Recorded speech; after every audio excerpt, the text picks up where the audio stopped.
Քրիստոնյա վայել ապրել նշանակում է, որ մեր կյանքի կիզակետում Աստված է,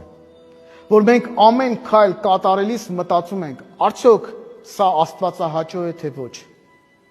Եվ սա շատ կարևոր զգացողություն է մարդու համար, որ դու գիտես, որ Աստված միշտ լսում է քեզ։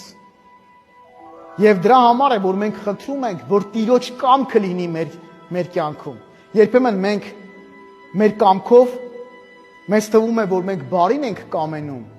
չի ստացվում, Աստված մեր ուզածը չի տալիս, սկսում ենք տառապել,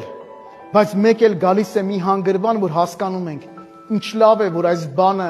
չեղավ կամ եղավ ժամանակին։ Աստծո նպատակը մեկն է, մեզ ավելի մաքուր տեսնելու եւ մեզ տեսնելու դրախտում։ Այդ դրախտի հիշողությունը մեր հոգում եւ սրտում է դրված։ Իսկ այդ հիշողության նպատակը մեկն է՝